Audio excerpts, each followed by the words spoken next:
Tizzy here. Today I want to try to make cauliflower pizza. So when you hear cauliflower pizza, you probably think about keto pizza. Supposedly that's the name of it, but I actually want to use it for fussy eater children. You know, children don't like to eat vegetables, but they do like pizza. So let's see how we go with our cauliflower pizza. Well, to be honest, if you ask me, I'm not a big fan of ketos. I mean, I try not to, I do not promote that as a fat loss, a weight loss idea, strategies. But keto, it is used for epilepsy children. So even for the epilepsy children, they may be able to eat this keto pizza, and let's see if it's easy to make. So first of all, I bought one head of the cauliflower, and then I actually, what I did was microwave it for about 7 minutes. So you cut it into florets like this, and then you will microwave it for about 7 minutes. That's what I did. So I checked on it every few minutes to make sure it doesn't get burnt or, you know, too hard or too soft. And what I'm doing now, I'm actually trying to squeeze all the water out, and this cauliflower is going to be the base of the pizza. So for those of you actually who've done keto diets or keto recipes, there's something called the cauliflower rice. I think a lot of people have heard about it and how it's like it's literally supposed to replace rice. And personally, I wouldn't do so because, you know, if you followed some of my clips before, I'm not a fan of eating too low calories because it will slow down your metabolism. Replacing cauliflower with rice will just reduce your calories drastically.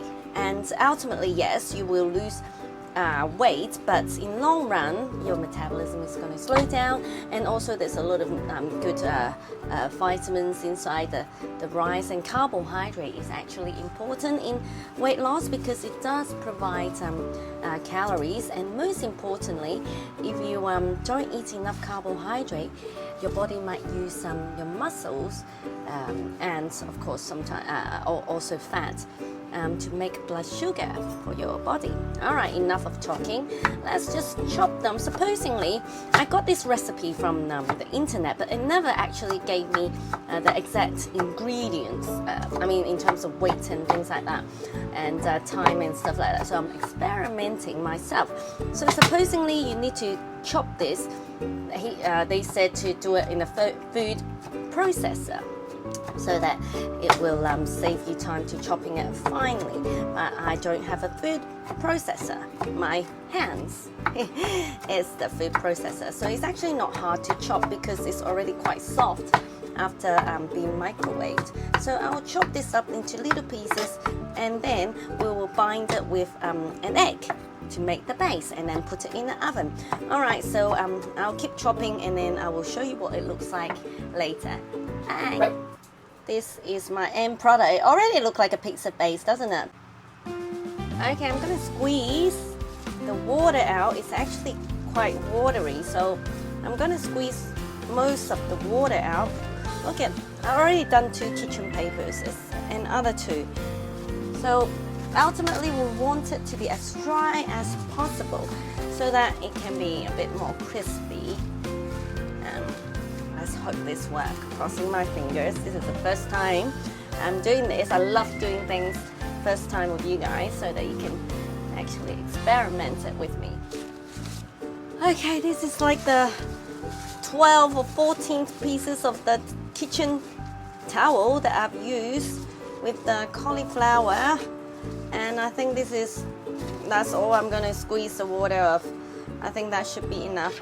Okay, so I'm going to put it in a bowl and gonna mix it with the egg, but as I said, because the recipe didn't tell me, let me wash my hands quickly, didn't tell me how much egg to add in, I'm just going to do it bit by bit so that it won't get too soft, too watery. And that's basically it. You add some seasoning, which I'm going to do now. So we're just going to add a bit of salt. And then I'm gonna add some, I love garlic powder. Or this is actually onion powder. And garlic or onion is okay, just to give it a bit of flavoring. And then I'll try with, half an egg. That seems a bit too much. Let me try to bind them together and see what happens. Okay. All right. I'll experiment and then I'll show you in a bit. All right, I've decided to bind in one egg, and this is the pizza shape that I made. I make it into kind of like an oval shape. In the recipe, it suggests to use oven. I personally like to use air fryer, so I'm going to put it in my air fryer and then see how it goes. All right, and then basically this is going to be the base, and as I said, I'm afraid I don't think I can peel it off the foil. Next time I think I'll use the baking powder, baking paper. And so basically I've got this tomato paste made up. I put a little bit of oregano and then garlic powder and a little bit of the olive oil, so that it won't be as dry. So basically we want to spread it on this pizza, just like how you would make pizza. So it's thinly spread of the tomato paste. And then I've got different ingredients. As I said, I want this pizza to be for like the children, the fussy eater children, so that they can eat vegetables. So if we want to make it in a balanced meal, we will also want some meat, some protein, good quality meat. So I wouldn't exactly use sausages and things like that. Today, I think I will use the minced beef. So I've marinated some of the minced beef with just a little tiny weeny bit of salt, and with the tomato marinated together, and then so that will be increase of the iron. And then I've got some pineapple as the fruit, so we're gonna layer it on the pizza.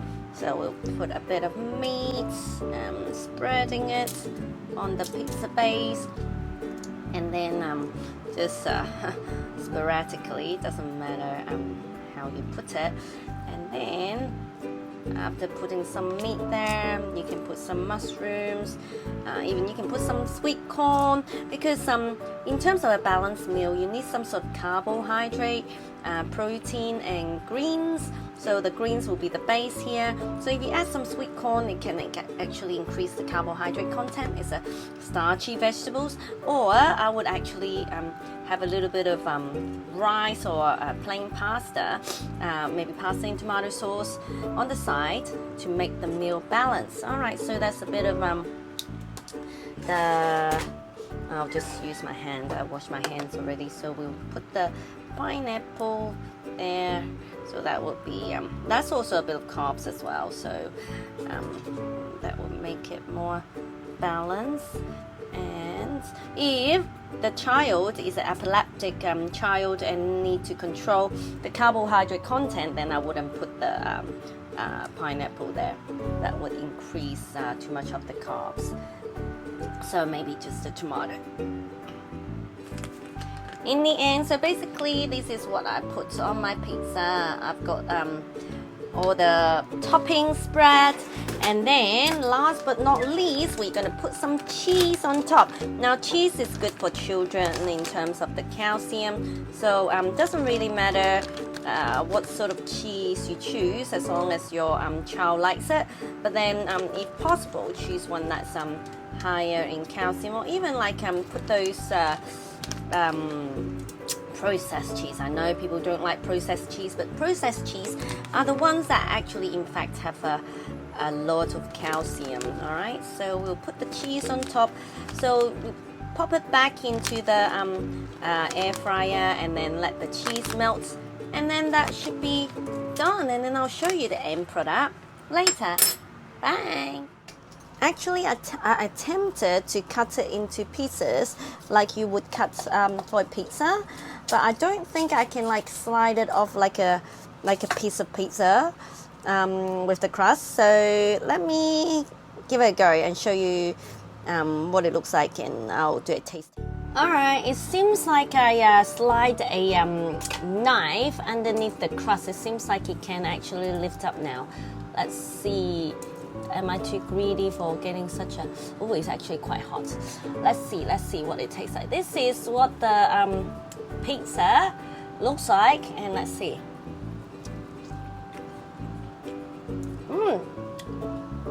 Actually, it tastes quite good. Surprise! I cannot taste the cauliflower. Maybe I had a little strong flavor of the toppings, so it's actually quite nice. Yeah, success today. You go and have a go and then let me know. See ya! This time I actually used the baking paper and it's actually a lot better. It can peel off better.